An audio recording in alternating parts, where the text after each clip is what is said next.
How we doing? How are we doing? Gaza, what's going on, mate? Appreciate you popping in. Happy New Year to you as well. I hope you've had a good start to the year. How many days in are we now? 3 days in. But I hope you had a wicked time with your family and that, mate. Appreciate you being on the stream with me. It does mean a lot. Just waiting for things to heat up. How's the audio? I do have to ask every stream. It's turned into its own little meme now, I guess, on the streams that my microphone's rubbish. So but yeah, hope you're all doing well. Hope you're all good.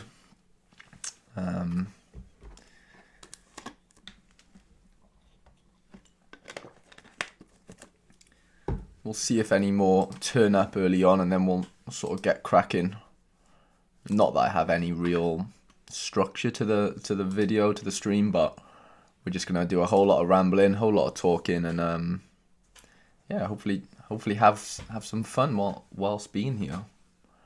Audio is good. Appreciate that, guys. Ever since I've invested in this, I don't even know what mic it is. It's a blue something. Whatever the brand is, I'm not too sure, but it's doing bits for me, to be fair. It's a lot better than my last mic, which I can't find right now, but I don't need to find it. I have a new one. It's all good, but it is really heavy. Like the mic weighs like 2 pounds or something, so I don't know if I've got the room to take it back to the US with me, but I'll have to make room.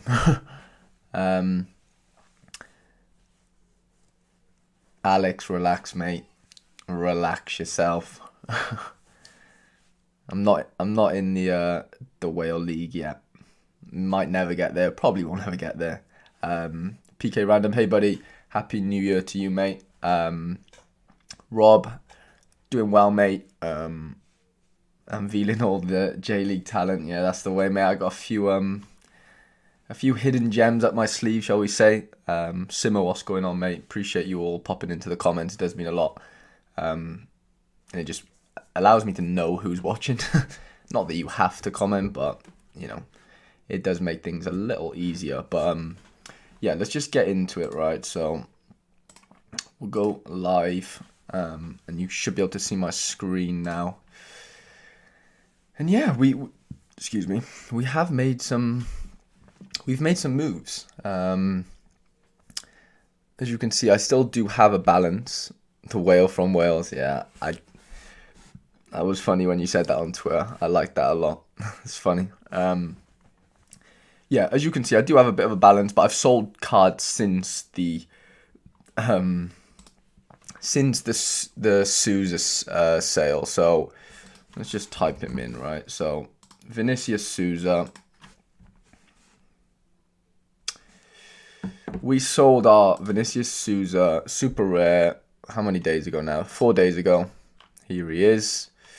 Well, it doesn't even say how much. Well, I can go into my history, I guess. But basically, Gio, what's going on, mate? Appreciate you popping in. Nicholas, what's going on? Basically, I sold my Vinicius Souza rare card for Ethereum, which was huge for me, to be fair. Bought him for 360s 3 months ago. It was actually almost exactly, well, no, it was a couple of days off 3 months, wasn't it? But Happy New Year to you as well, mate. Sorry, I'm just going off track. I'm just looking at the comments. But bought him for 360 quid and ended up selling for 4 Ethereum, which was just nuts. He's been on an unbelievable sort of 10 games or so since sort of coming back into the side. PK picked up 2 for a little more than what I sold mine for, about 10% more. I'm not too disheartened, really. This guy's obviously trying to sell his now for 4.5. Will he get the 4.5? I mean, I imagine it will depend on his next game, whenever that is. I'm pretty sure there's a bit of a delay, isn't there, to the Belgium League. But I've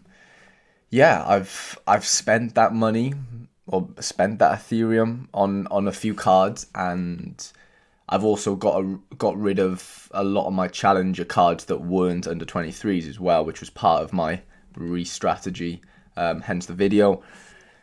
So yeah, I'm basically pivoting to strictly under 23s. So, D4, D3, and I'm gonna give D2 a go, which is a big move. I don't really have the bankroll to be competing there really. That 4 Ethereum though did help a lot.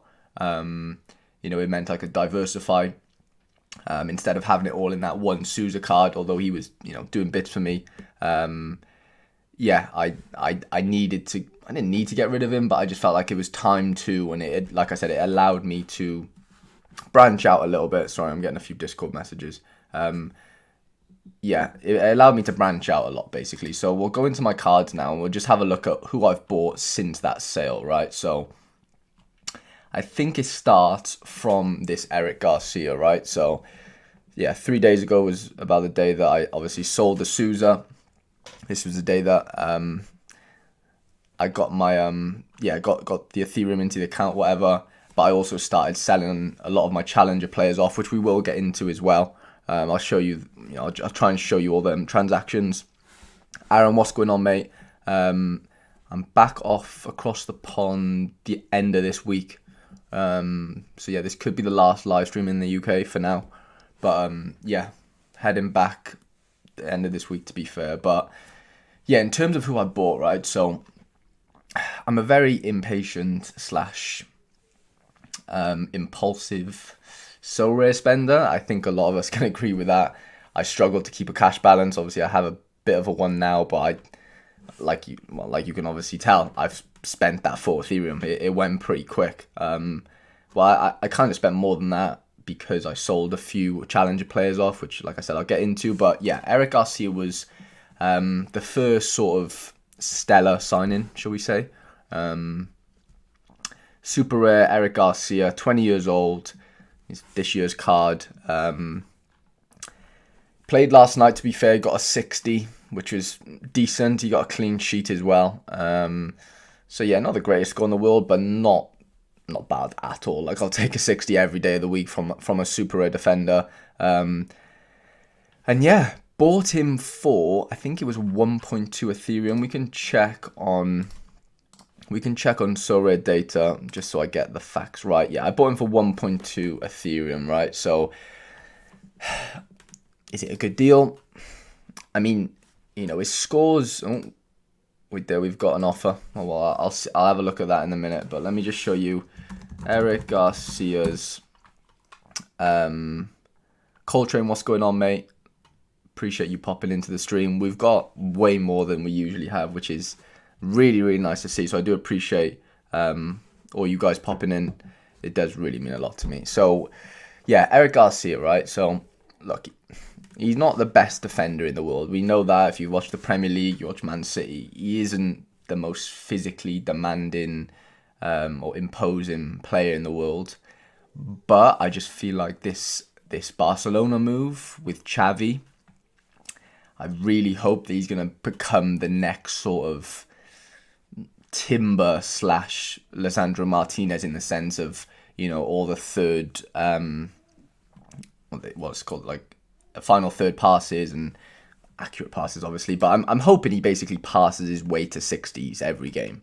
Let's look at his past scores. I mean, they're not terrible by any means. There's no crazy high peaks there. Obviously 70s and above is very nice. But there's no 90s there, is there? Which is, not too concerning. I know this is obviously playing for Spain, so he's going to dominate the ball probably a lot more than he does for Barca right now. But 81s, again for Spain, 72s with no decisive, and then a couple of high 60s, a few 70s. So it's encouraging. Like, he's not gonna take over the world, but I think he's a very solid buy for my price range, if that makes sense. Like, of course, 1.2 Ethereum's quite a lot, of money / whatever ETH, but yeah, I mean, like, again, it was pretty impulsive. I've had my eyes on him for a while. I've been speaking to a few of my friends and stuff, and Alex says, Garcia will be class under Xavi. I hope so, mate. You'll have him for 15 years, mate. He will pay himself off if Barca get this shit together. You'll be laughing, Evan Critchley. Yeah, mate, like, if Barca do get this shit together, which is looking very unlikely right now with the whole Ferran Torres thing. But yeah, it's just, yeah, I really do hope he sort of cements himself. And I know, like, we're going into, like, really niche things now, but, like, he is, like, a bit of a leader in that sense. He was always captain of all the youth teams at Barcelona, XYZ. I know that doesn't mean you're going to sort of replicate that in the first team, but the experience he's had at Man City, being only 20 years old right now, and obviously going back to Barca now, back home, shall we say, it's really encouraging. I do think, you know, when PK sort of retires, whatever, I've got a funny feeling, or I've got a good feeling actually, that Garcia could be their club captain for a little while. So I'm excited about that, and obviously I had to buy a red and I had to go with it.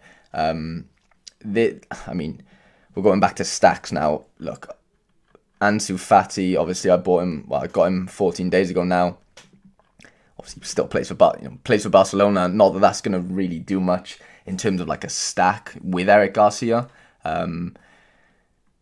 Yeah, but you know, it's not to say that like they can't collaborate on a goal at any point, you know. There's nothing to say that Eric Garcia can't chip one over the top to Fati to run onto and whatever gets a goal. Like that is possible. Like we saw with my two Anderlecht players in the team that won me the under-23 Rare Pro a couple of weeks ago. Well, Sergio Gomez, 3 assists, 2 to Yari, and they were both in my team, and they won me the GAC Pro. If none of you know, you probably do, if you do watch the vids. But yeah, so you know, stacks, you know, pairs, whatever you want to call them, they do. I mean, I'm not going to say they work every time, but it worked for me in that Rare Pro scenario. If it weren't for those two players, Gomez and Yari, sort of collaborating on that goal, assisting each other, whatever, then you know I would not have won that GAC Pro. So fine margins, but there is a science to it, I think. But yeah, 2 Eric Garcias in the bag. So what's that? 1.5 ETH, roughly 1.55 ETH. And then we went and got a Fofana, right? This was so impulsive. It was unbelievable. So I have a tendency just to like refresh the market all the time.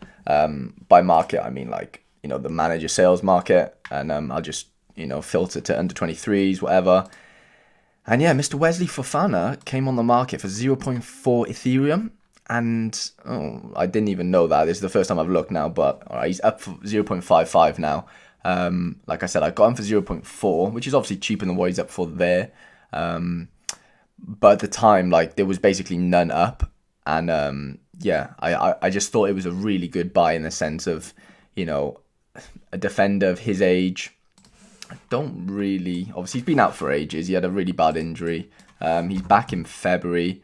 And I really rate him. Obviously, seen him in the Prem for Leicester. I think he's really, really good. You know, for what he did do, which he didn't really play much there, but as you can see, he played a bit before. Well, he had a few bad injuries there, so he missed a good 6 game weeks there, and then obviously he's missed months and months of games. But yeah, some very good scores there. So I'm excited for that. He fits my bill of like obviously under 23, but he's under 23 for a long time, which is my new sort of model, shall we say. When I'm buying these under 23 players, I want them to at least have 2 years left of under 23 eligibility. Let me just go and check that offer, because this guy's after. Click Me is after my my player card, Sam Kirsten. I bought him last night for £336. Chad, what's going on, mate? PJ, what's going on? Yeah, sorry if I haven't said hello. I've got my laptop to my left, basically, so I'm seeing the comments there. Simo, Fofana will get a big move soon. Yeah, I mean, I don't know if I really want him to get a big move. Like, obviously, you know, great if he does. It's not a bad thing, I don't think, in any way, but I just want to see him play some games for Leicester, you know, and just, you know, defend well for them, I guess. But yeah, I don't know what to do about this offer, to be honest. Kirsten was a brilliant buy. Yeah, I mean, I've got him up for sale now. I'm going to reject that for now. I've got him up for 740, so which is basically double what I paid. So if someone wants to buy him, they can, but it's a little bit low for me. If he comes to like, if Click Me comes to like 0.23s, 2.4s, then we might have a deal there. But I still think I've put him up pretty cheap, to be honest. I know he's probably going to get relegated, but play a card for £300. Like, I don't understand why no one else bought him. Excuse me. He was up for half an hour anyway. So Fofana's done. I've got a thing about buying defenders as well. It always seems like I always seem to just plow into defenders, which is not a bad thing. Connor, what's going on, mate? Appreciate you popping into the stream. Chad is Zeko. Well, we'll have a look at your gallery in a minute, mate. But let me just run you through the rest of our buys, right? So now we're getting into the Asian territory, which is Rob's favorite. If you're still watching, that's a nice offer. I'd let him go personally, and I never buy one in the first place. Yeah, I mean, I only bought him because I bought one in the summer. I bought a Chris Seltz player card. He's in the MLS, like a non-playing goalkeeper. I paid like 0.2 ETH for him at the time, which was quite a lot, I think. And then I ended up trading him off for like a Ryan Gravenberch. There was another player involved in the deal, but it was a very good deal on my side, put it that way. The guy wanted the Chris Seltz card, obviously, because it was a player card. It's pretty cool to have. So that's why I sort of bought the Sam Kirsten in this scenario, and obviously it was way cheaper than I bought the Chris Seltz and Sam Plays. So there's more upside, I think, in this one for sure, and he's under 23. So why not? But yeah, I'm going off tangent again. Let me focus, right? The Asian boys, right? So my gallery obviously now is, heavily under 23 based. I've still got a few challenger boys that I need to get rid of, which we'll get into, but for the most part, it's under 23s. But obviously, they're mainly in Europe, so, during the summer, I'm not going to have any players playing, which is fine. Like, well, it's not fine because I clearly bought players to play in the summer. So, yeah, I wanted some exposure to the summer, basically, and beyond, the European leagues finishing. Obviously, they're playing, I think the Asian leagues, obviously the K-League and the J-League start in like February, if I'm not mistaken. So, yeah, I'm just super excited to sort of get involved in those leagues. I did have a Osaka, is this Saroki Osaka? I might be butchering that name. The one the Sakamoto plays for, basically. I had a bit of a stack I basically had a full 5 of them, and I used to use that for gas. Basically, I was just grinding ETH with them during the summer and stuff, and then I sold them off. But anyway, we're back this time round, but we're obviously diving into the under 23s, right? So, yeah, I spent big money on a Kosei Tani, right? So, this guy cost me... Smart to go Asian. MLS is crazy expensive, Chad. Yeah, I mean, I'd like to go Asian. I'd like to go MLS, but like you said, it is getting a bit pricey, isn't it? Especially, well, I mean, every good player in the MLS right now are just going for crazy amounts of money. Not the Asians are cheap, but yeah, you're right, they are a lot cheaper. So I did a little deal with Surface, and it entailed a 1.3 ETH plus Hiroki Ito, who is about 0.25 ETH roughly. So I got him for about 1.65, 1.7 altogether, I'd say. Maybe a bit less, I guess. But yeah, like, it had to be done. I needed, if I want to take D2 serious at some point, a super rare goalkeeper was needed. Just bottom line. You can play D2, so I've heard from a few of my friends who do play it with a rare goalkeeper, but you're heavily reliant on a clean sheet, is what I'm told. So, yeah, I've bought a super rare, and yeah, I'm hoping he can sort of aid me in my D2 journey. Basically, I'm not expecting to be anywhere near like competitive at some point. My Asian stack when I joined was sorted by nationality Brazil. Yeah, that's a very clever strategy. I had a Thiago Martins at one point. He's very good in the Asian League, but obviously over 23s now, so not in my sphere. But yeah, we've got a Tani, right? So he's on loan to Shonan, who do struggle, to be fair. Like, they're no mugs, but they're not exactly the best team in the league, right? So I'm not expecting crazy scores. I've kind of bought him. I've kind of bought him with the thought of, him moving back to his parent club, which is Gambia, I think, isn't it? Have I butchered that? I'm checking now because I might look like an absolute idiot, but I'm pretty sure it's Gambia. Or it's one of the Osakas, isn't it? I could be completely wrong here. Tell me if I'm wrong, please. Sorry, I'm just on Sofa Score. Tani. Yeah, okay, yeah, it is Gambia Osaka. Okay, I'm correct.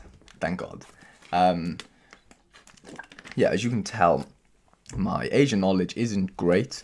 I've got a few guys who help me on Twitter and stuff. Shout out to Rob. There's a couple of you. I do really appreciate it.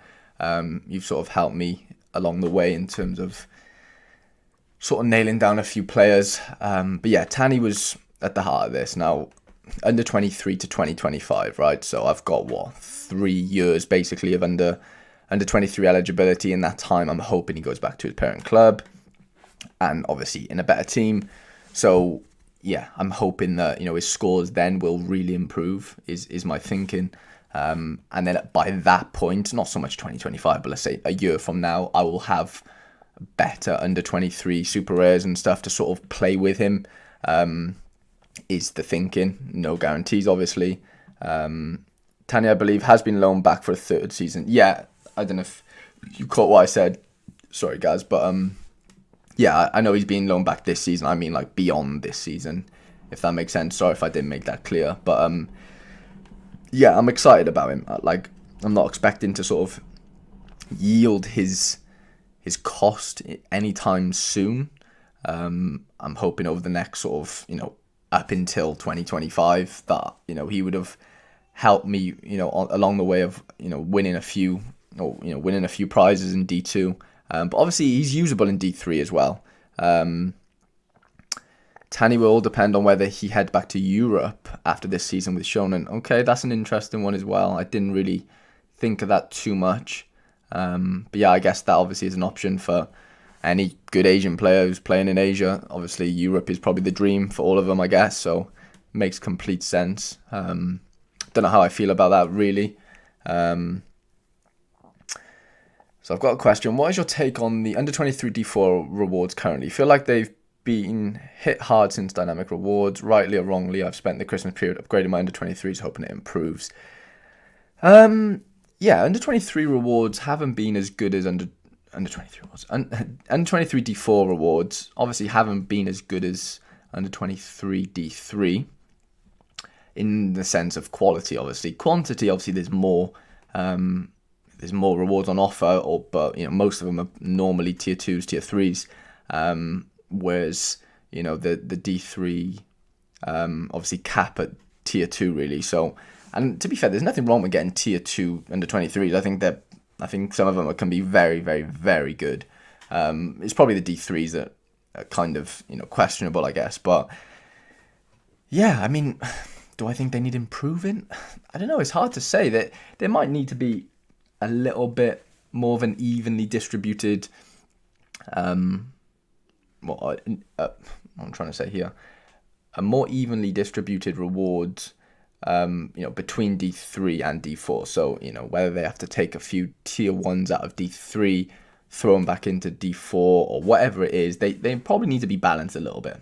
I don't know. I'm just spitballing right here, just from what I can remember the tier pools and previous game weeks and stuff. But yeah, like obviously if you don't have super rares, I'm not saying there's no point playing D3 because we've seen with what Andrew Laird put out today on Sorare Data that it is viable. You can win with 5 rares in D3s, but it's probably going to be a bit easier if you do have 2 super rares, 1 super rare, whatever it is. But obviously, if your 5 rares are very, very good, then there's no harm in popping them into into D3 instead, because like you just said, the prizes are a little bit better. Well, they are a lot better, but less of them, but better quality. So yeah, it's a tough one to sort of evaluate really. But yeah, I would say that there needs to be more of a more evenly balanced sort of distribution between D3 and D4 under 23s with the prizes. But then we're getting into like the reward system functions and how that's been butchered over the last sort of couple months, which obviously needs fixing.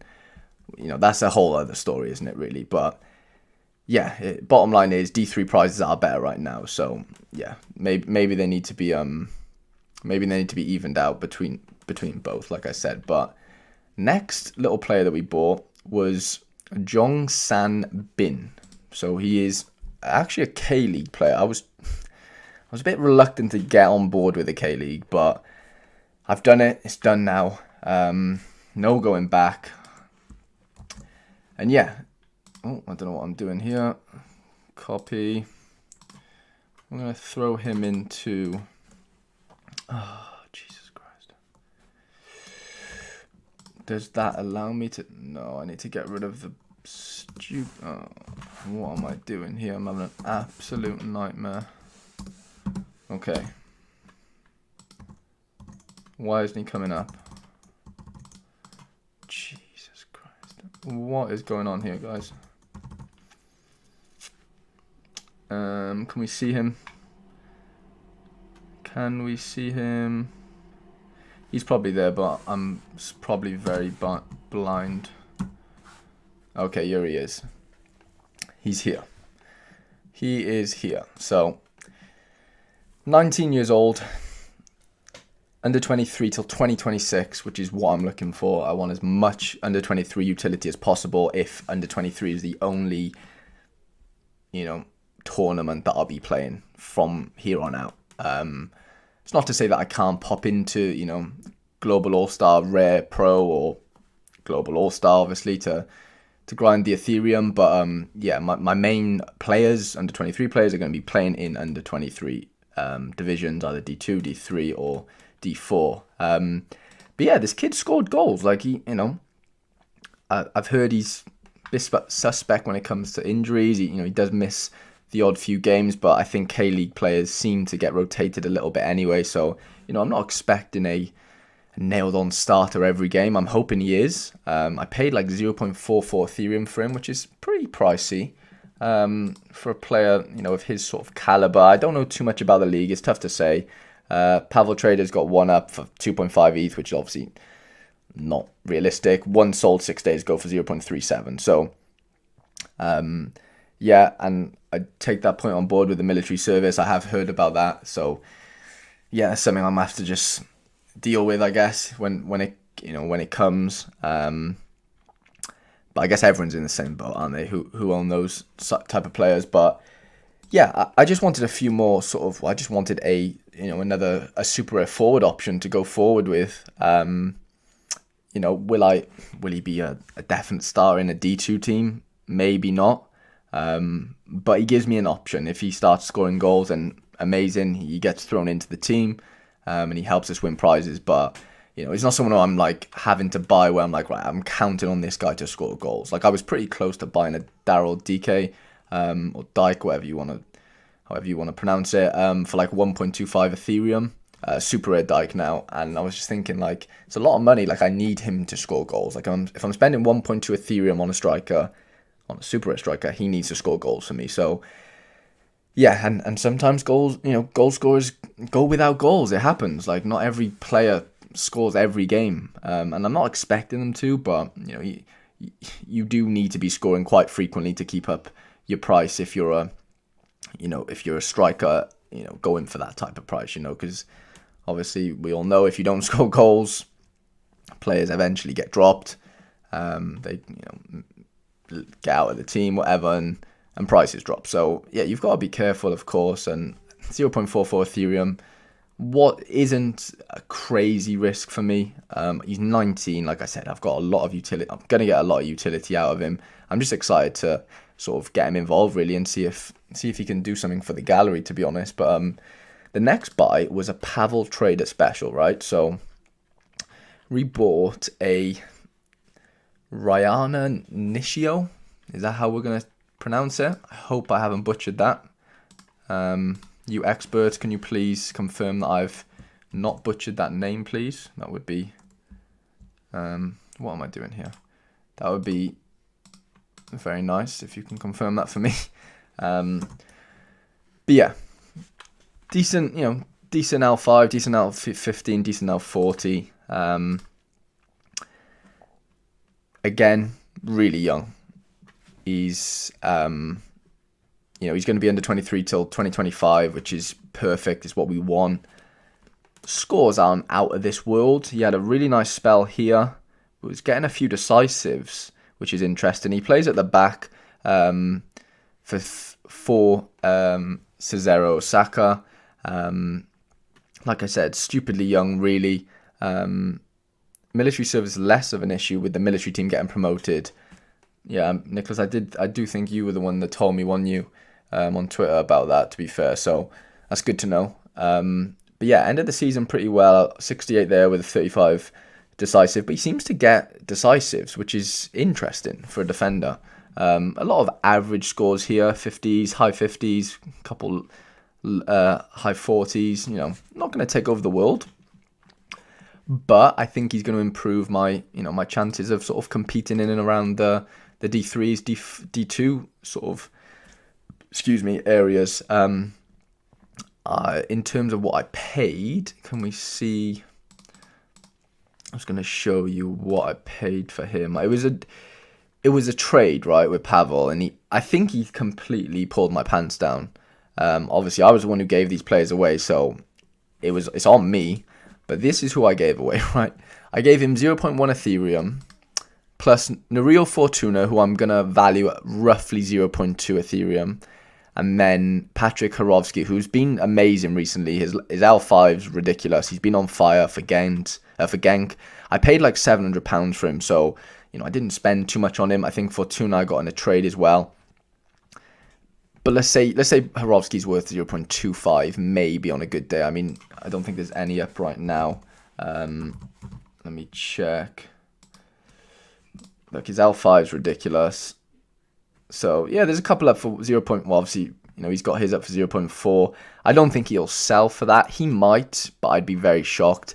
So you could probably say I got butchered in this trade by Pavel, but I wanted this kid in. I wanted just to get rid of my challenger players. I know I don't really encourage you guys to just ape into decisions like I do sometimes, but sometimes when you've got a feeling about a player, you've got to play over the odds sometimes.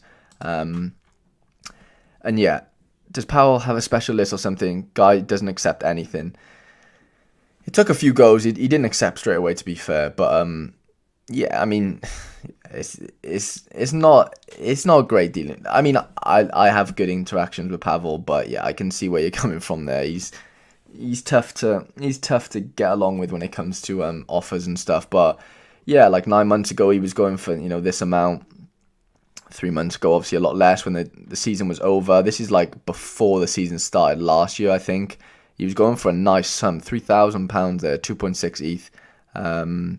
So yeah, I mean, the kid's got talent clearly, and yeah, I'm just excited to sort of get him on board and sort of start building a little Asian contingent in the gallery to play over the summer.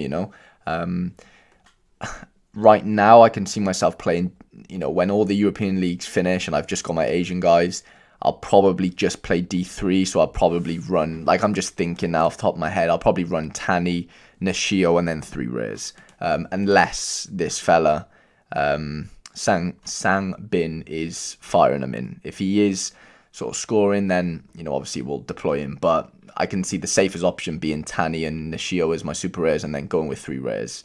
But yeah, now we're getting into the final 4 players. So we bought another Asian keeper, Osako, 0.4 ETH. I think I bought him off the market. It was a bit of an impulsive buy. I imagine Pavel is Thanos. He literally is Thanos of Sorare. So look, yeah, you can kind of buy him for probably 0.4 now. I've not made anything off him. In this instance, he hasn't inflated too much yet.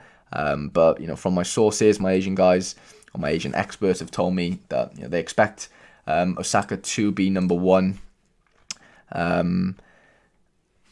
at San Fries. So yeah, I'm excited for that. I don't know if I'm going to keep him. I'm tempted to flip him when it comes to closer, to the J League starting. If he is a starter, obviously. If he's not, then I'm not prepared to take the hit and lose out short term.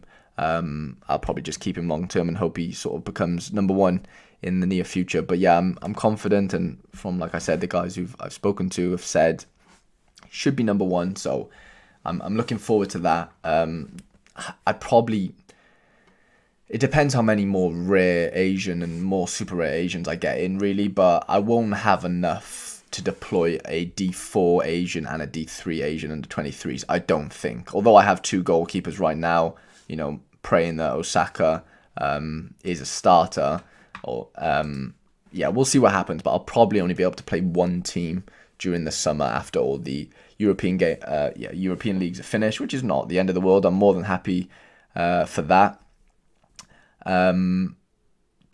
Diego Costa next, right? So I had like 2.2 Ethereum in my balance yesterday. I was being undecisive again, didn't know what to do, and then I had a bit of a brainstorm, right? I was like, look, I have a few under 23 keepers. We'll have a look at them now. Under 23 goalkeepers, right? So prior to 2 days ago, I had Tobelason, who's number 2 to Martin van der Voort, Alban Lafont, who's number 1 at Nantes, Maximienko, who's number 2, and then I bought a van der Voort a month ago, right? So I had 2 playing keepers, but yeah, I had 2 playing under. Well, yeah, I did. I had 2 playing under 23 keepers. Then I had a few challenger keepers like Kofi and Anthony Morris. So I had a few started, which was nice. But yeah, anyway, obviously then I bought Tani, bought Osako, and then I had a bit of a dilemma where I was like, okay, going over like beyond this year. I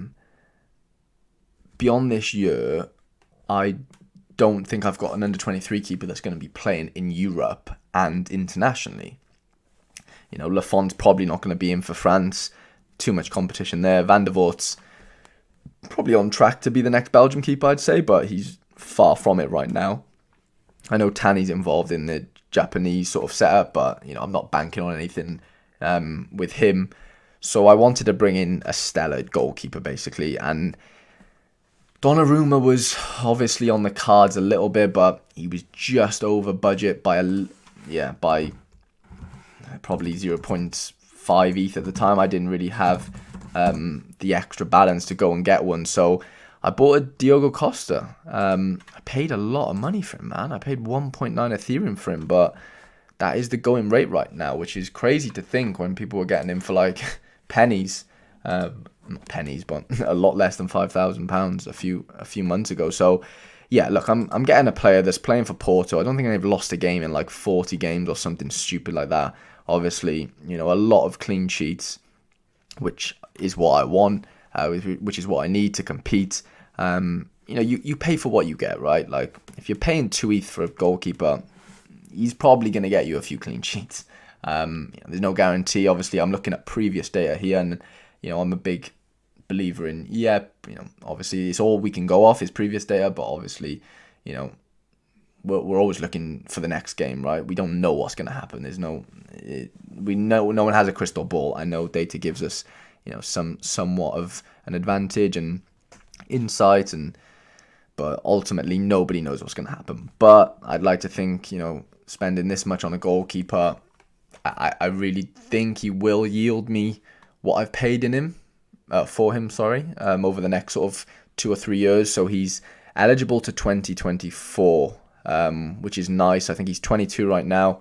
Donnarumma, I'm pretty sure, could be completely wrong here.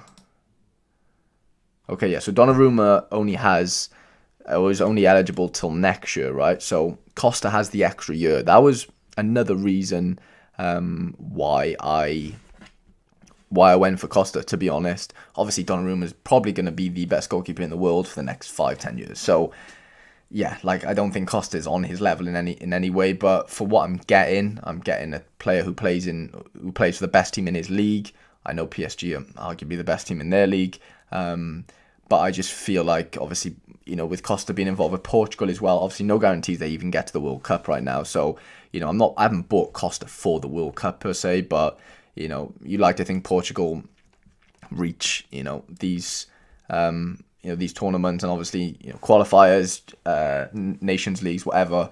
You know, I'd like to think he's going to be the guy going forward for them, which is, you know, something that's a bit of a gamble, but I do think he's capable. Jonathan's asked, what is my best under 23 lineup?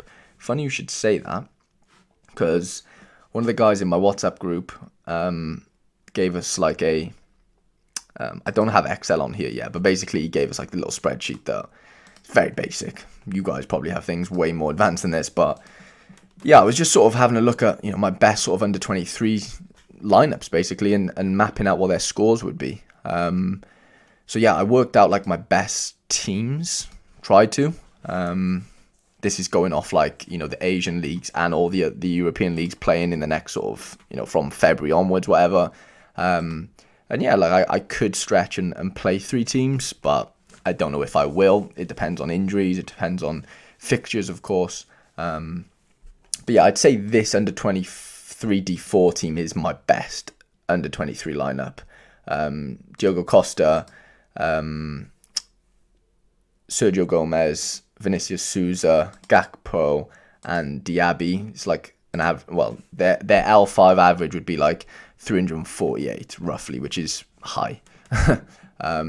Yeah, pretty high to be fair. And then the under 23 is decent, but nothing crazy. And then the D2 is all right. Again, very similar to the D3 lineup. So yeah, that D2 lineup wouldn't get near any prizes, I don't think, personally. Yeah, I need a bit of a miracle for that D2 team to win a prize, but you never know. But anyway, so that's Diego Costa out the way. Oh, that's Diogo Costa out the way. Let me get rid of these filters and go back in. And then the last 2 players is Oscar Mingueza, which I was, you know, watching the Barcelona game yesterday, and I saw him up on the market, and I was like, you know what, you're a little bit cheap. And since then, someone else has put one up for basically what I paid. So yeah, I was just trying to flip him basically. There's nothing more to say really.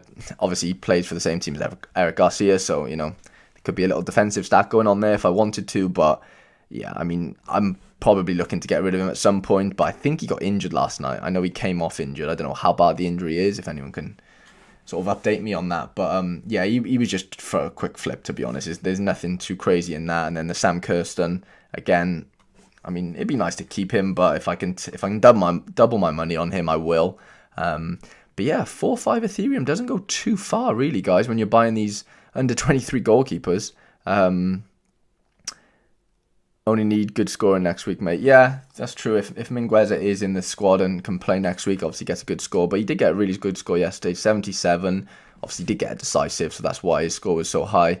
But yeah, I think I just put the groundworks in there, you know, for the future in that sense, with the Tani buy and a few of the under 23 super rares in Garcia and Nishio. So yeah, that was that thinking. And one of the main reasons why I've gone into under 23s is because of the prizes, really. That's probably the main reason.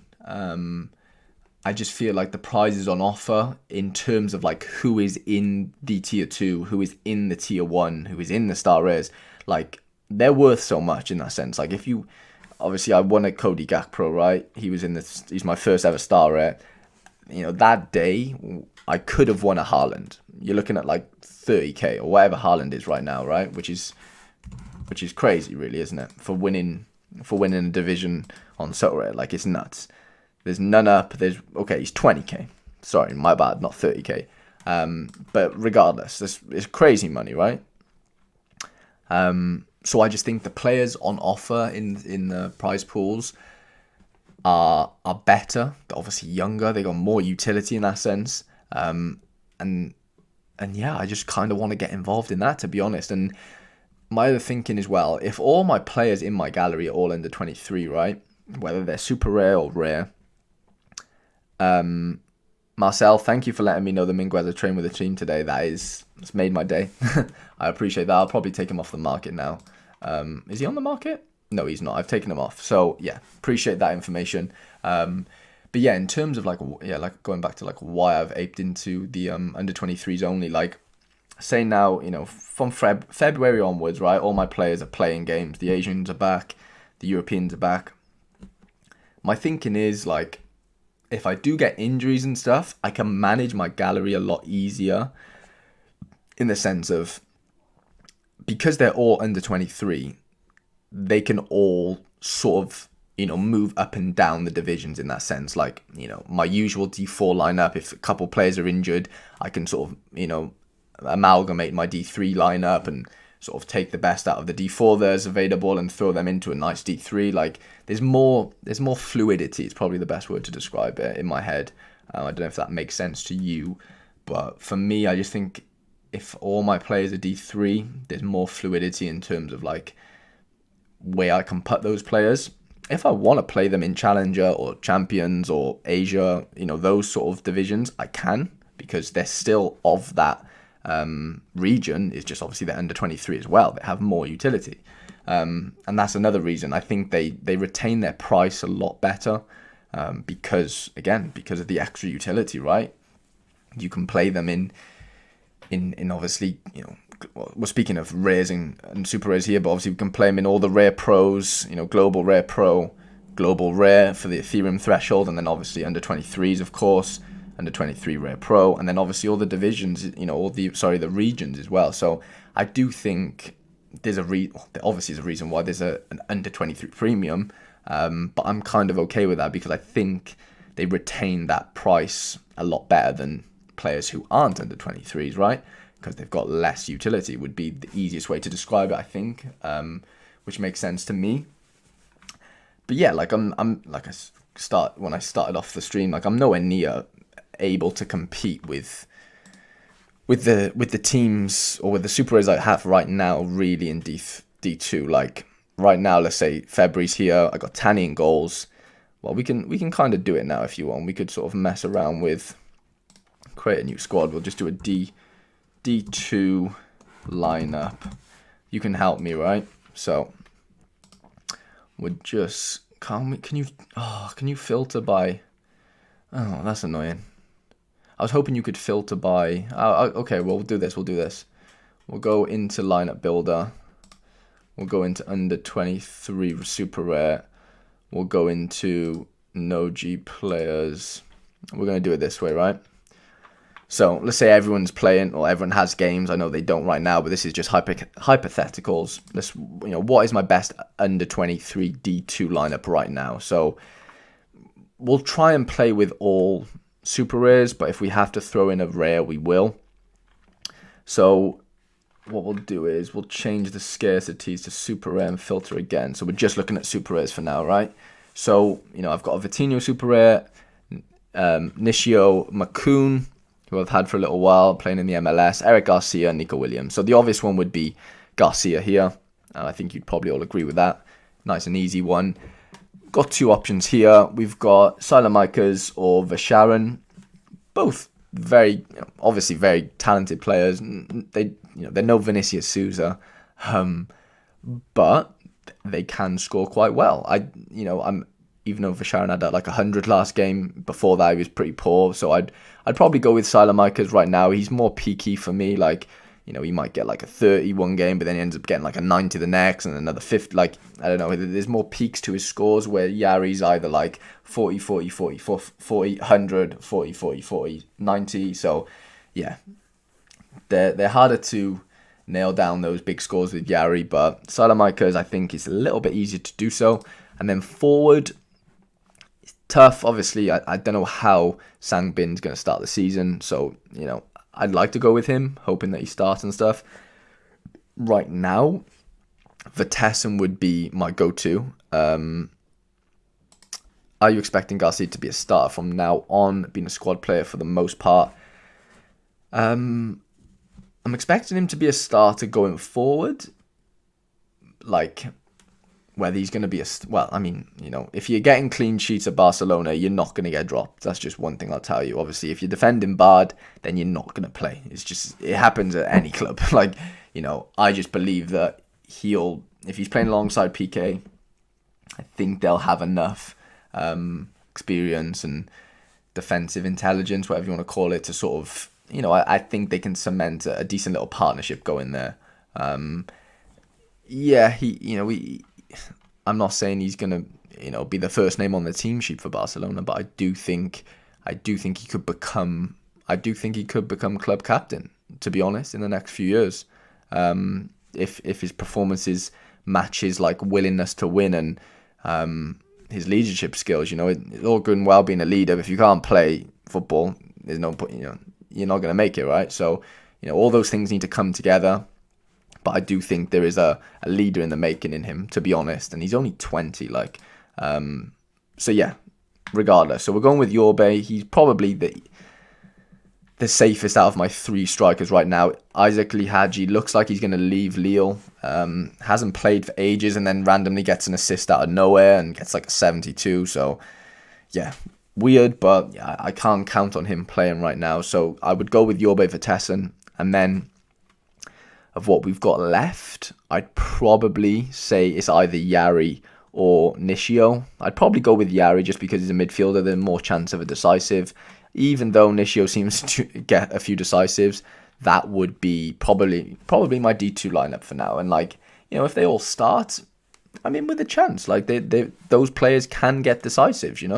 I'm not saying it's a terrible D2 team. It's not anywhere near what it could be or what I'm playing against. But I would be if all these players, if all these players had games coming up in this next game week and they all started their game week before and I was confident they're all going to play, I'd go into that lineup thinking, you know what, I've got a chance here. This team isn't terrible at all. It's a very capable team of scoring some nice points. There's goals in Yorbe Vertessen, there's goals and assists in Yari, same for Silemakers, and Garcia's capable of a clean sheet, like we know. So, and I don't know about Tani. I don't know if... I don't know how they're going to get on, to be honest, in the team that he's in. But yeah, that's basically my thinking there going forward. John's just popped in, the main man.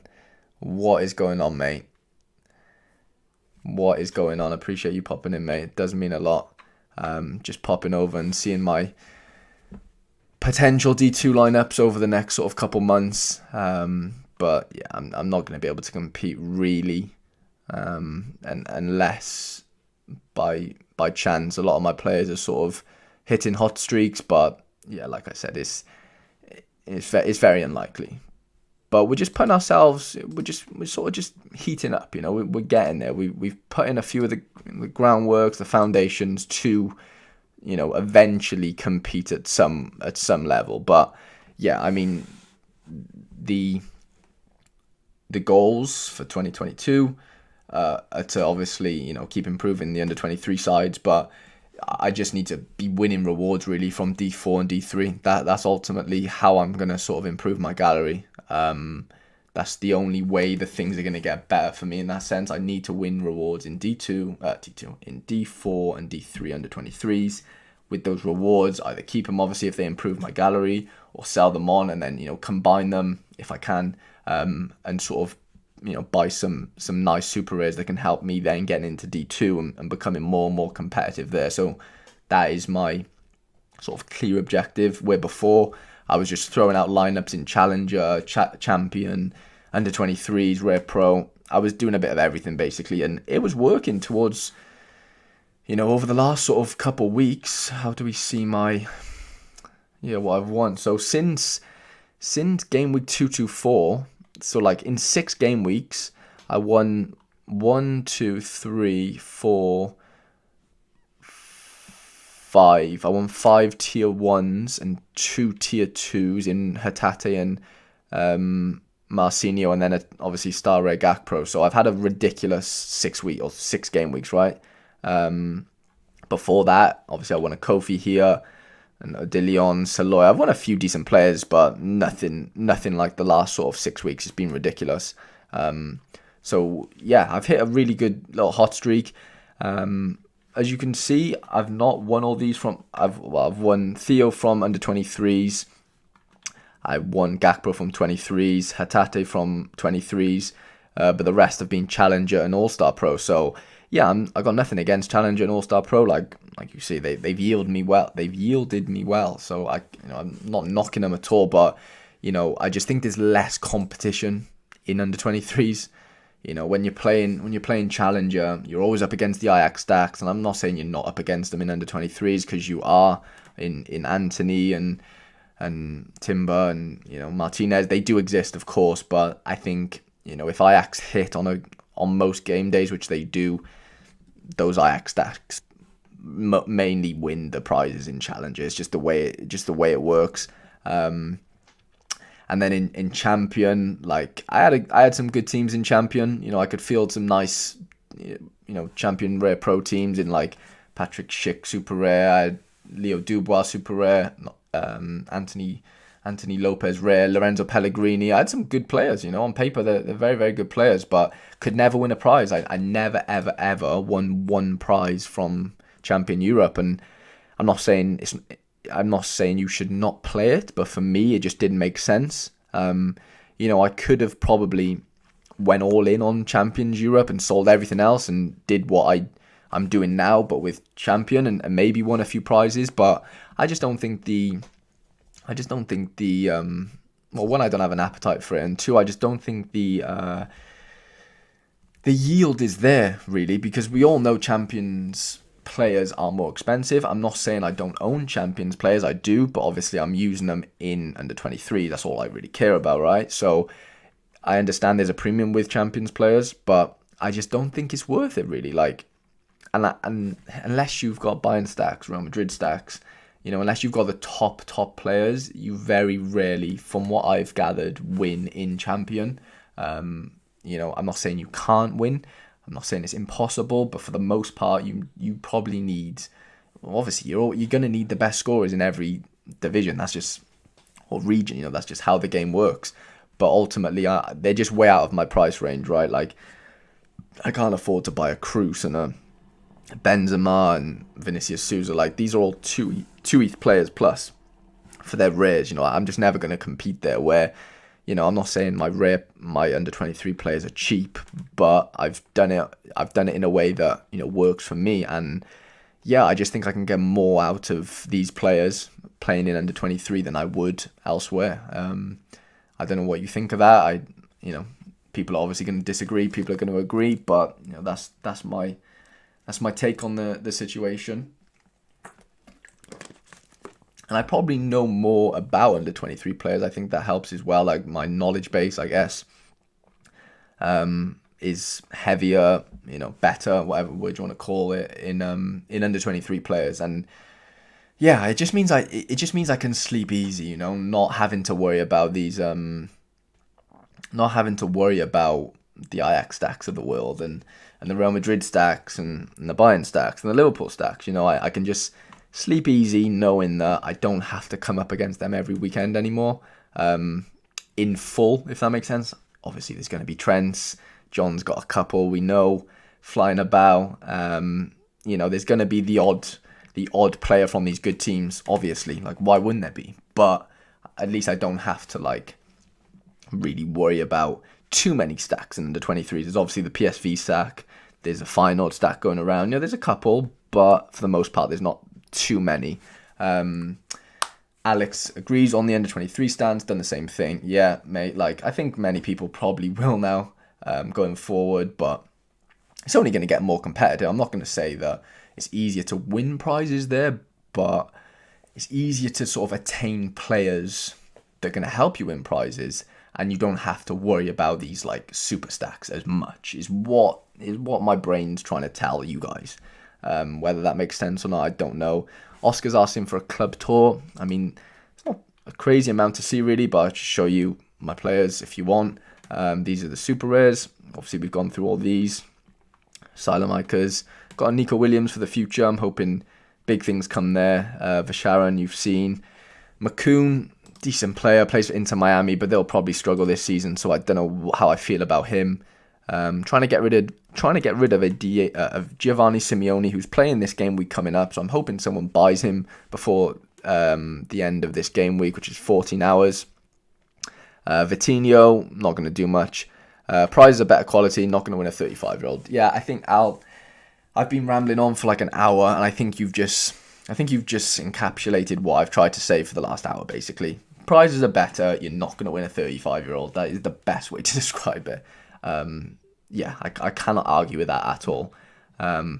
Yeah, Vitinho, like I said, not going to set the world alight. Was playing for a little while, but he's coming off the bench right now, which is frustrating, but very cheap, really, for a super rare anyway.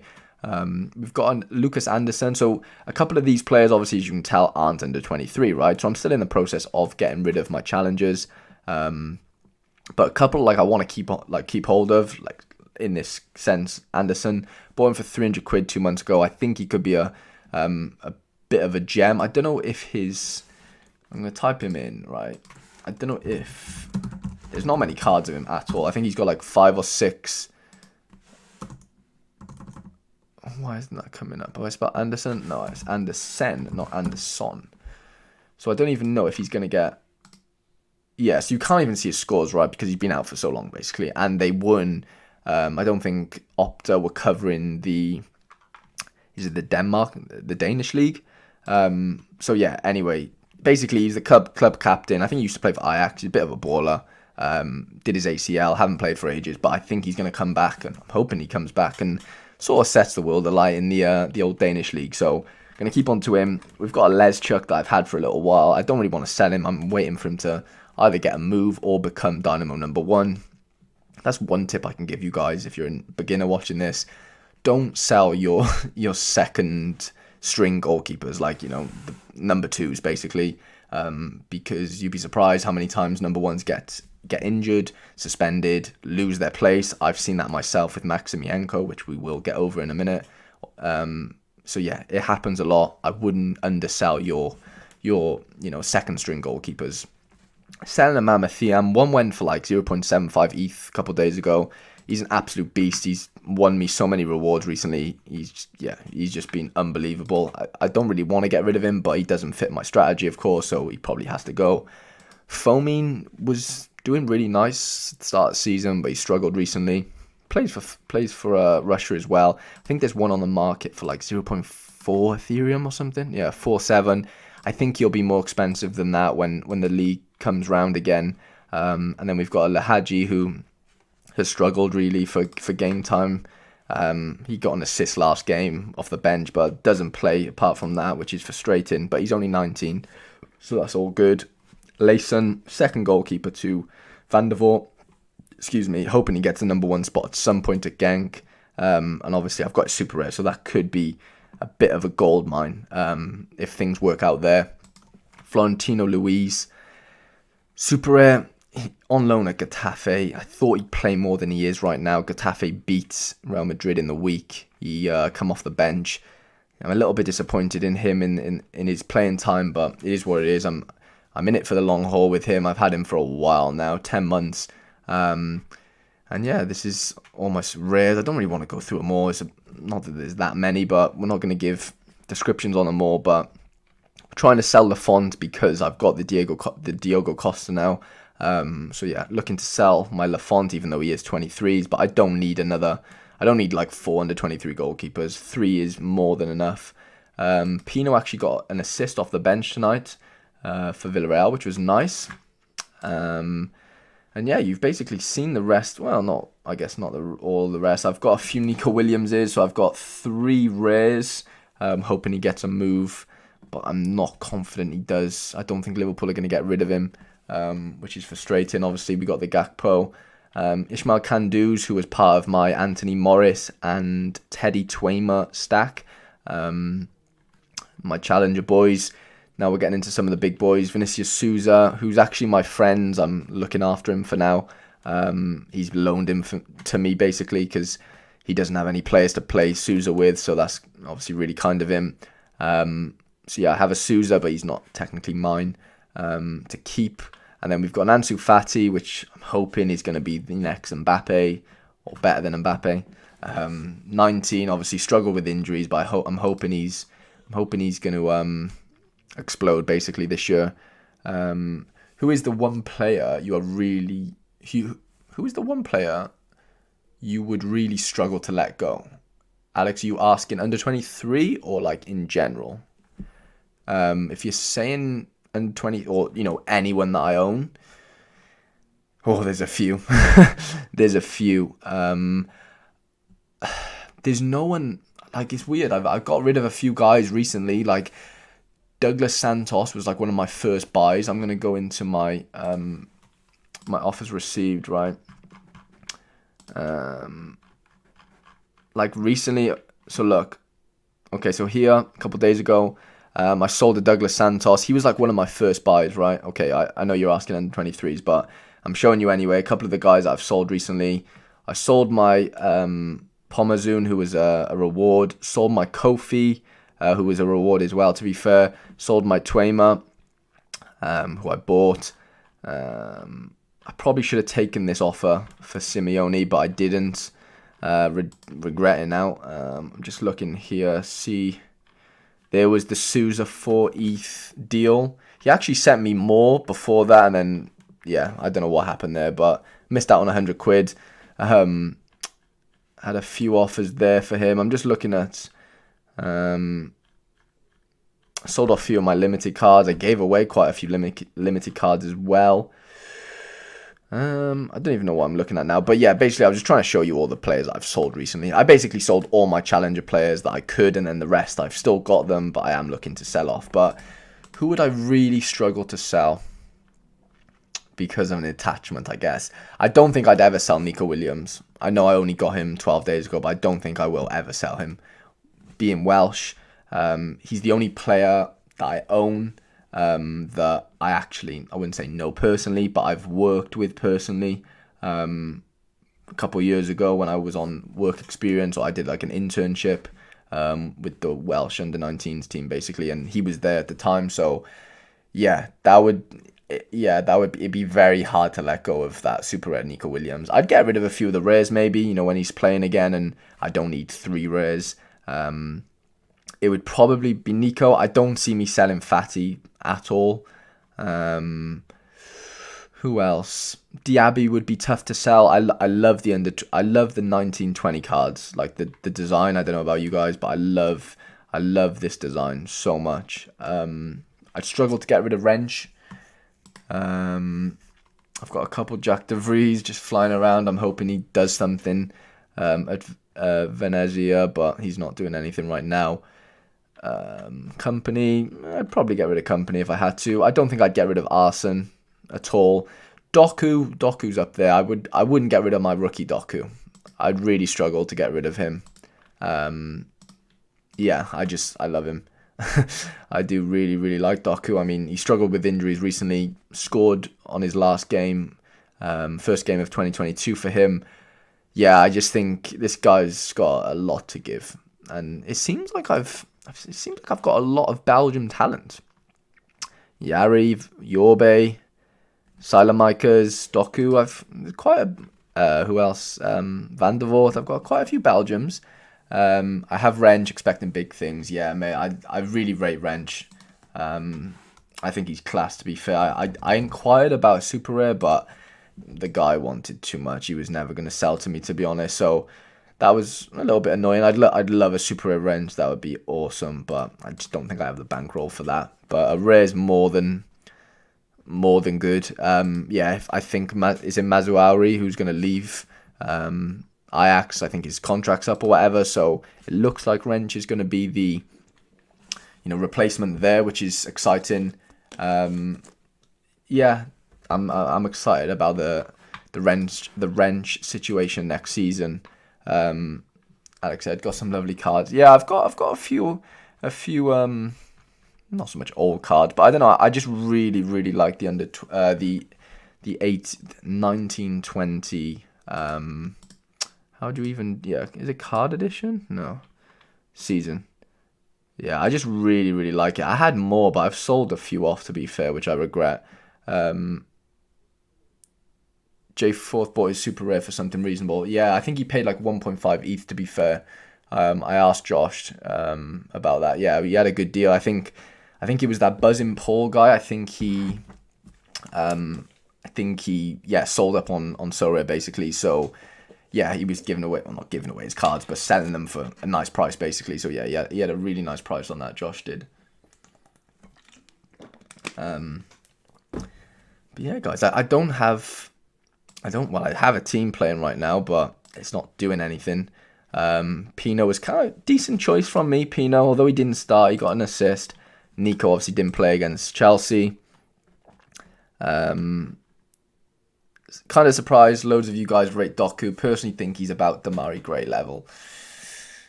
Ooh, you're gonna get eaten alive if you post that on Twitter. The Doku Stan accounts will be after you big time, and I'm one of them.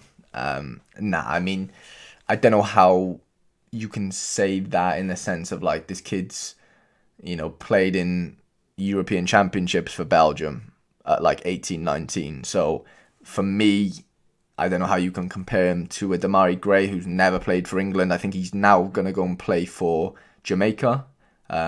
So there's levels to this, isn't there? That would be my mistake. That would be my interpretation of the scenario. Don't get me wrong, Damari Gray's good. He's gone a lot better recently, but I think there's quite a few years in between them as well. Like that's one thing I'm like I don't like doing is comparing players who are like, I'm not saying there's like light years apart. Okay, yeah. Damari Gray's 25, right? Doku's 19. 6 years for me is way too much to be comparing. Yeah, I just think that's a crazy comparison. Somebody's offered me 0.57 ETH for Giovanni Simeone. I'm not sure if you're watching this. Sean Jones, very Welsh name. If you are in the comments, say hello, Sean. I am going to reject because I'm hoping you might buy him for 0.7. So, yeah, that's my thinking right now. Thank you for the offer. If you are watching, I do really appreciate it. I paid a bit more for him. Not that that really matters. Like, I paid 0.75 ETH for him. I don't really care that I'm going to be losing money on him, but I do want a little bit more than that. Okay, even though I don't compete in under 23 currently, would you still advise me to invest in under 23 players for the long term and hold or prioritize the scores that hit the threshold? Oscar asks. Okay, Oscar, if you are on a budget, I would be concentrating on what's going to make you the most immediate profit for now, and that would be the threshold for me.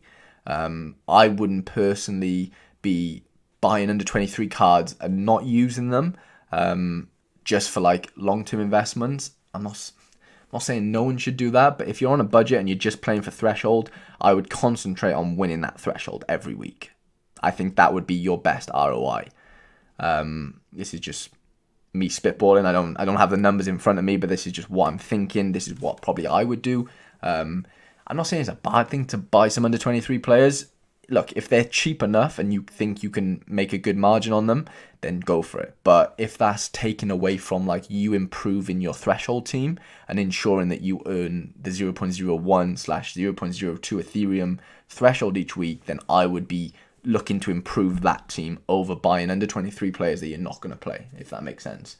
So don't not do it, but don't let it detract from your like main objective is what I would give you as advice. But, I'm no expert. Like, you have to do what you want to do at the end of the day. But anyway, next question. What is your opinion on Kakare? I do like Kakare a lot. I really like him. I've been close to buying his super rare. 0.5 Ethereum. I think he was less a few days ago, maybe a few hours ago. I like him. I do really like him. He's not the biggest player in the world, which you don't have to be these days playing in centre mid, like we've seen Kante. If you can get around the pitch, you don't have to be physically, imposing in that sense. He gets around the pitch, well, in the sense of Kakare, he, he's just very, very busy would be the word I describe him as. He's not going to win you games in the sense, on the ball. He's more what he does off the ball. It'd be the best way to describe him for me. Scores aren't crazy. He's had 183, obviously decisive. I really like Kakare. Like, I really want him to do well and stuff. I just don't know if I could get the best out of him, to be honest. Like, he does get decisive. I'm not saying he doesn't, but I don't know. His AA score is good though. Like his AA score is very good. You're seeing here he's hitting 50s, 60s. Obviously there's 30s in there. Obviously a lot coming off the bench as well. So long term, I think he's really nice to buy. I think he is a good buy. And I do want one is what I'm gonna get at, and I do rate him. Yeah, that would be my assessment of Kakare. Let's see where Doku ends up. No way he gets to a top level club in my opinion and plays regularly. I'll correct myself. He'll end up Demarai Gray level. You heard it here first. It's a big statement. I mean, I get what you're saying. There's no guarantee that any of these 19, 18, 17-year-olds are going to turn into world beaters. They all can't. But, if I had to put money on it, I would say that Doku's going to have a better career than Demarai Gray. I know that's a subjective sort of call, but I think he's got a lot more about him personally. But we'll see. Yeah, no, it's a fair assessment, man. You have your opinions. I have mine. I've got nothing wrong with that. Oscar says, yeah, that'll be my thinking too. Probably a bit too early for me considering my budget. Yeah, obviously we haven't talked numbers, Oscar, so I don't know your budget, but I'm just assuming when you obviously you mentioned threshold and stuff. I would just concentrate on trying to win those thresholds as much as you can, because that money that you're going to be winning through those thresholds, you can obviously use to withdraw, obviously, and sort of de-risk in that sense and take out your initial investment or whatever you want to do. Or obviously you can put into those, and you can reinvest it into those under 23 players that you're on about. So yeah, I've got no problems with either sort of strategy in terms of what you do with your Ethereum, but it's completely up to you. But yeah, back to Simeone. Come on, man. Sean, are you going to buy this card? That'd be very, very nice if you did. Because I think Simeone's got a nice fixture coming up, right? I can't field any teams for this week coming. I don't have any goalkeepers playing. I don't have any defenders. I have a midfielder inside of Micah's, and I have Simeone. So I have 2 super rares. So if anybody wants to collaborate with me and hand over 3 rares that play in Champions Europe, one needs to be a goalkeeper, then we can split the prizes if we win anything. The offer's there. So yeah, anyone in the comments, the offer is there if you want it. But yeah, who is Simeone playing? Spezia. Oh, he's probably going to score, isn't he? Yeah, I'm only going to get rid of him if somebody just buys him for 0.7. If they don't, then I'm going to wait until tomorrow or whenever he plays. Hopefully he scores. We can bump his price up a little bit, demand a little bit more. That's going to be the thinking there. But yeah, if anyone's got any 3 rares, the offer is out there, guys, if you want a cheeky collaboration.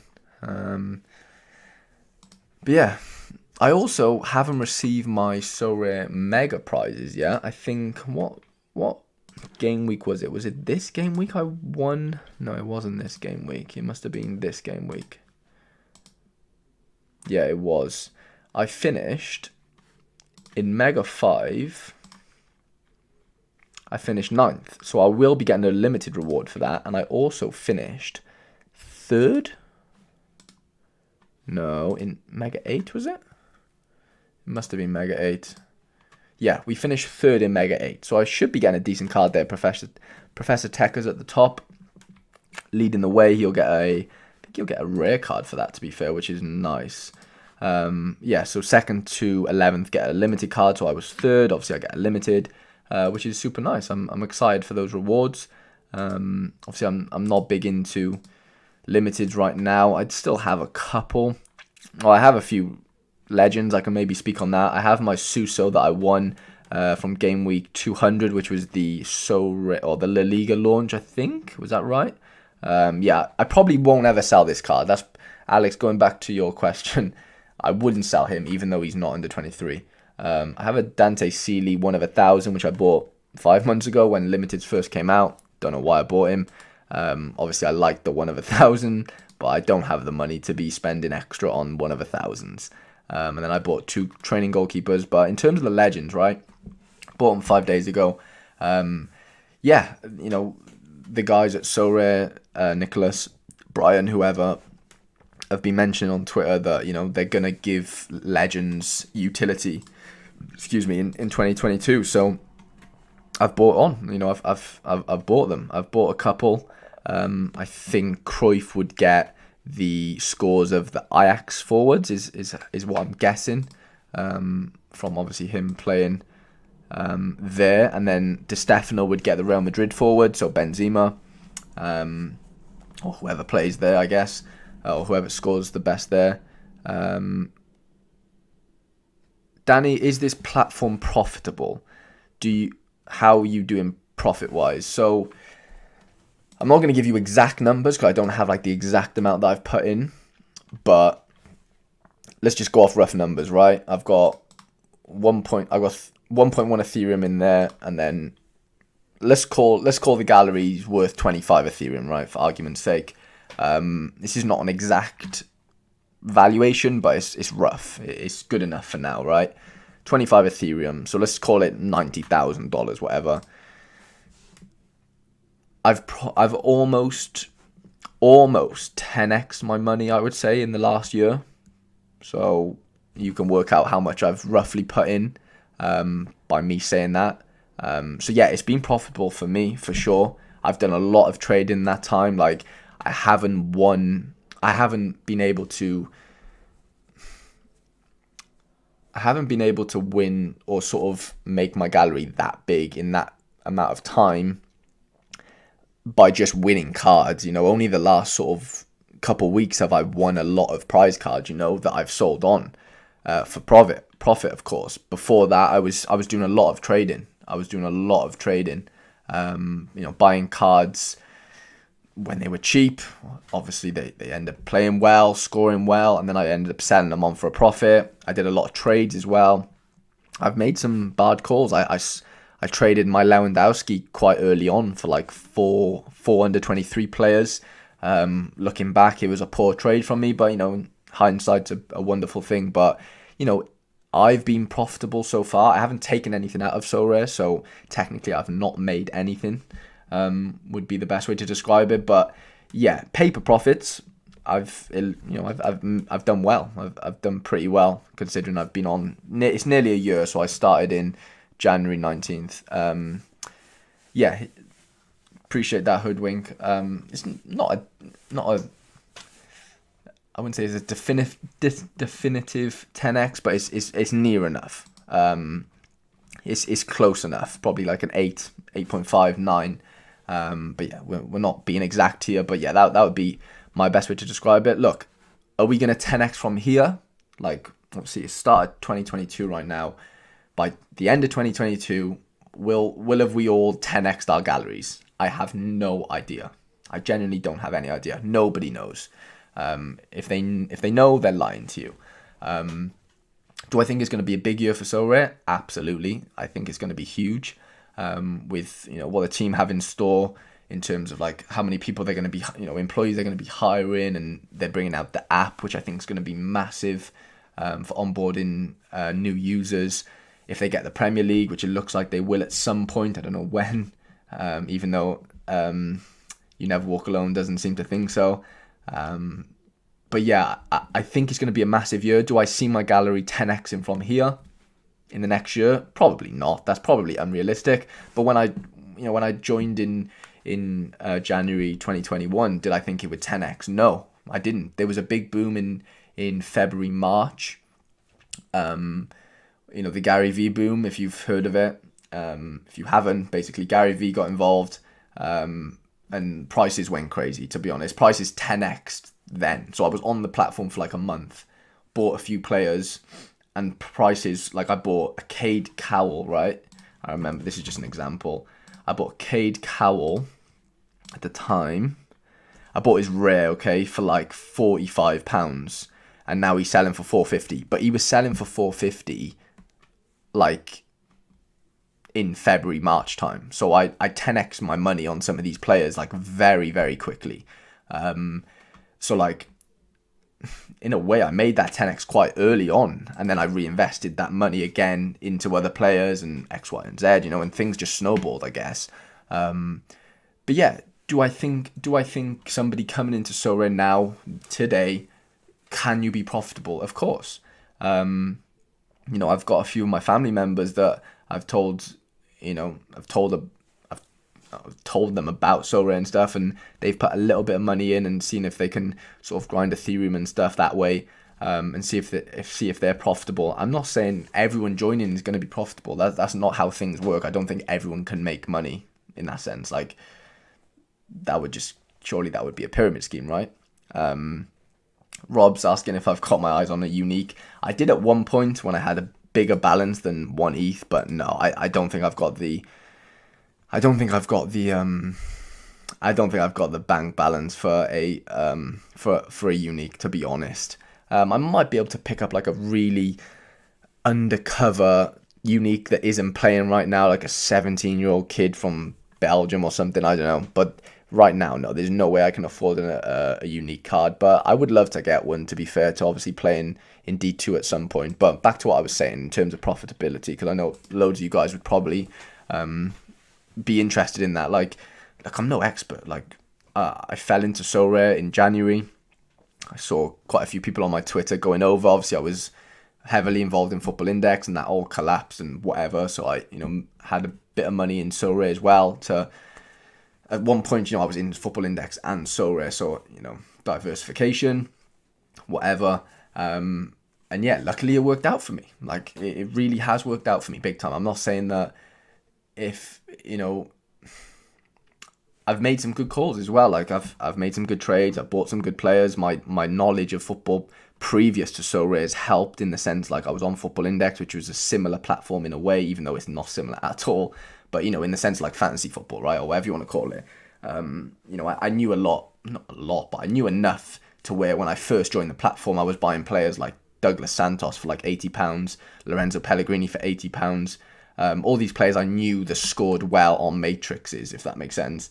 I ended up selling them for some good profit. So it was lucky in that sense. Like, not everyone joining at that time would have had that background knowledge or whatever of these players. So not everyone in January 2021 would have made crazy profits.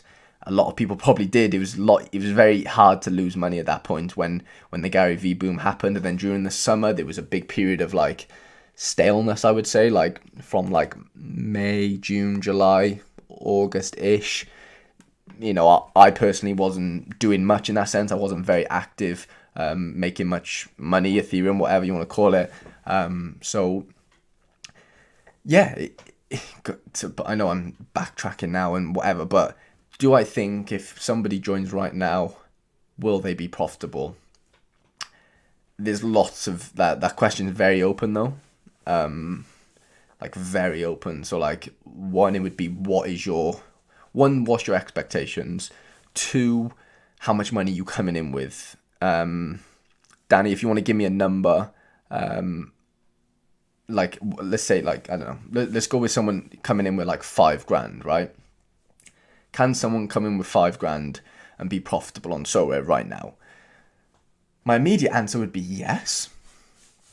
That strategy for me would be, if I had $5,000 now starting Sorare, I would probably avoid limiteds because I think $5,000 is enough to sort of get into rares. I would. Sorry, I've just seen another comment, so I'm just thinking about whether I should answer that or keep going. Right, I'll answer the comment. So, Tears has said, how often or when do you take profit and withdraw money, trying to make a strategy for withdrawing? I'm probably not a good person to be an example of, I guess. I have not withdrawn from Sorare at all. So, like, technically, I haven't recouped my FI losses in that sense. They're still paper profits right now, is what I would call them. I probably should withdraw, but I don't need the money in that sense. Like, I don't need to withdraw is what I'm getting at. I have a job and stuff, so I can stay afloat in that sense. So I don't need to withdraw. I'm not saying you shouldn't withdraw, even though you don't need to, if that makes sense. It's still a good thing. It's a safe thing to do, of course. But yeah, it all depends on what you're happy with, really, to be honest. Like, if you've put in 10 grand and your gallery's worth 10 and you have a bank balance of like 1,000, then, why not take out the 1,000? Like, it all depends on what you want. Like, if you need the money, is what I would get at. Do you need that £1,000 to be withdrawn? If you do, if you have something to pay for, then do it. Like, that would be my way to interpret it. But everyone's different. Everyone has different needs. Rob's first aim was to get initial investment. Now, yeah, I think that would be the starting point for everyone, really, shouldn't it? You know, try and get your initial investment out, whether that's starting with 1,000, 5,000, 10,000. Like, going back to my example, right? Starting with 5,000, I would probably buy. Would I buy? I don't know. It's tough. Like, it's not easy. What would I do with 5,000 right now? I would buy I'd have to buy a rare team. No, not have to, but I probably would buy a rare team purely because of the Ethereum threshold, right? So I would buy a rare team. I would buy a rare goalkeeper, I think. I wouldn't play with a common. And, you know, let's say I spend $1,500 on a rare keeper. So I've got $3,500 left. I've got $3,500 basically to get 4 or 5 rare players, outfielders, couple defenders, couple midfielders, and a striker, right? 5k is more than enough. You could make a seriously good Asian team with it. Yeah, you could definitely make a seriously good Asian team with 5k, 100%.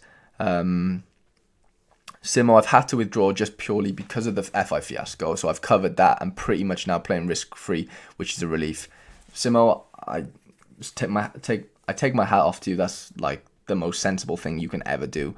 Yeah, I'm proud of you for doing that. Like, we've all been through a lot with the FI stuff, so excuse me. Yeah, I'm buzzing for you, mate. I'm so glad you were able to recoup those losses, or, you know, all those losses that we encountered with the FI scenario. But yeah, in terms of the 5k isn't enough to compete in rares, in my opinion. I see why you have that opinion, and it is valid. Like, if I'm thinking about it now, it definitely is valid. It depends where you're competing, right? Like someone just said in the comments, you could build a nice little Asian team for 5k, and that is true. You can. That Asian team, like, so what I'm getting at is, if you play that Asian team in gas, in, you know, Global All-Star, D4, whatever you want to call it, and grind Ethereum for a season, you're probably going to make, if you hit the threshold every week for like 50 weeks or whatever it is, or maybe like 30 weeks, then you're going to make probably like $1,000 or something, roughly. So that's like 20% of your initial investment, right? Which is nice. That is without any card win. So I've not taken into account any card win there. So let's say you hit the threshold for 30 weeks, the second threshold, so £60. Let me do the math, because I don't want to get this wrong, right? So, well, I mean, nothing's going to be exact, but let's say you hit £60 for 30 weeks. Now, yeah, that's about £1,800 actually. So let's call it $2,000. You can make roughly $2,000 off the threshold if the threshold stays for the next year. I don't know if it will. I hope it does. Obviously, there was talk about the progress bar, but that no one's really spoken about that since, or Sorare haven't really spoken about that for a while, so I don't know what's happening with that. But let's just say the Ethereum threshold stays for the whole of the Asian League from February to whenever it ends, right? Let's say you make £1,800, and you put in $5,000. So what have you got there? You've made 1,800. So you've got, what, 3,002 that, you know, you're still needing to recoup in that sense. That, like I said, that is without taking into consideration any prize card wins. If you win a couple prize card wins of £500 each, you know, there's another £1,500. Then we're into like the £3,300 mark of recouped money from your investment. So I don't think I'm not saying everyone's going to win 3 cards. I'm just spitballing here, but you know, I do think it's a viable option starting with rares with $5,000. You're not going to get the best team in the world by any means, but I do think you can still hold your own a little bit in the rares. Don't get me wrong, you could get a wicked limited team for $5,000. Alex just said in the comments there, 5k is all about D5 limiteds with your boy. Alex is the D5 whale, guys. If you didn't know, get to know. Oh, I've got an offer.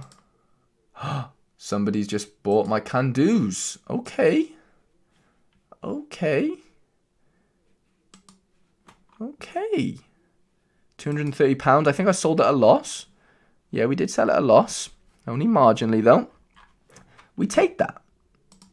I rate him a lot. He's a good player.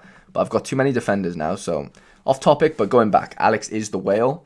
I'm just reading some of the comments now. If I was joining now, I'd be building a rare team from a single league non-Champions Europe and aim for threshold. Depending on budget, goalkeeper should be the last piece. You're not going to win every week with 5k, but you are going to win tier 1 to 3 players every now and then in a league like Asia with high variation. I think you could compete. Sorry, I've got a notification. I think you could compete for cards in Asia with 2k. Yeah, I probably agree with that, Rob. I don't think you probably need 5k to compete in Asia. You're completely right there. Death for good ROI. 5k is enough, I agree, but you can build a good Asian team for, as someone said, but as an onboarding experience for total noobs, that's going to hurt. Yeah, Asians are interesting. Don't expect your players to play every week is what I would say. D5 with 5k would certainly be a lot more fun, Nicholas says. Yeah, I completely agree with what Alex is saying. It would be a lot more fun. You could get way better players. But is the return on investment there? I don't know. Because, there's so many players now playing limited. Not that there's a lot of players. Not that there's... Right, there's obviously a lot of players playing Gas, right? Gas 4 for the threshold. There's thousands, obviously. But you're not competing against other players for that threshold. Obviously, you're competing against other players for the cards in that league. Where in limited right now, obviously, there's no threshold. So you are competing against every other user and every other team. And there's lots of them. So my argument would be, yeah, you can build a better D5 team. But is the frequency of winning there? And when you do win, is the return on investment there? In the sense, like, if you're winning tier 1 limited cards, like, what are these guys going for? I don't know. Like, I'm not in the limited at all. I haven't got a clue. But that would just be my takeaway from it. I built a rare MLS team for Gas for the new season. Sorry, Jonathan, I butchered that sentence. Yeah. Suppose you're buzzing, mate. Let me know what players you've got for that MLS team. I'd like to know, see who you've bought. Sorare Japan could be a massive help avoiding DMPs, though. You're completely right. Yeah, that is definitely a way to avoid DMPs. He's the GOAT of finding out Japanese team news and stuff. So I highly recommend him. He's top guy. 5k is a perfect budget for limited pro. It just ain't released yet. True. Yeah, that is very true, Alex, to be fair. I do agree with that. When obviously Limited Pro come in, so if those you don't know what Limited Pro, or what we think Limited Pro is going to be, we think it's going to be an equivalent of All-Star Rare Pro, where you can play, 2 super rares with rares, right? So Limited Pro is going to be, I'm guessing, 2 rares with 3 limiteds. You don't have to play rares, but obviously it'll give you a better chance of winning because they're going to have higher XP is what I'd guess. Jonathan's got Melia, Fontas, Kinder, Blanco, Quioto. Okay, interesting little team there. I've heard of a few of them, Fontas and the goalkeeper and Kinder. I haven't heard of Blanco and the striker, to be fair. Nick is the guy for K-League. Rob is speaking facts there. But yeah, I completely agree with you what you're saying with the 5k thing. Like, you're going to have much more fun playing limiteds. With 5k, you're going to get way better players. I just don't know if the return on investment's there. Or like the visible, like, I just look at it as like, if I had $5,000 now, I would just buy rares, I'd buy a nice little rare team, whether that's Asian, MLS, whatever it is, and go into gas and start grinding thresholds, and hopefully you win cards, right? Those Ethereum thresholds just seem way more obvious and easier to obtain than winning prizes winning good prizes in the limited, right? That would be my sort of interpretation. But I guess with $5,000 you could buy a couple limited teams, so you're then expanding out. You don't have to just play global, you could play challenger or champion or whatever it is, and you can increase your chances of winning. I completely get that, but I just don't know how easy it's going to be to win those cards, because as we know, the supply of limiteds isn't fully out there yet, obviously. We're like 300 in? I don't know exactly, but I'm guessing we're like 300 issues in of each card, so there's still 2/3 to go. Obviously they might not all get minted this year, of course, depending on demand, but I hope you get what I'm saying in that sense. But yeah, guys, I've really enjoyed the stream. We've done like an hour and 38 minutes, which is huge, to be fair. I've really, really enjoyed it. And there's been loads of you watching, which is just so nice to see, to be honest. Like, when I do my streams in the US, I get like 5, maybe 6 viewers. But obviously the timing issue, I get that. So it is what it is. Yeah, I agree. My Challenger Limited is nice, but not sure if the funds would be better elsewhere. Mignolet, Otamendi, Far?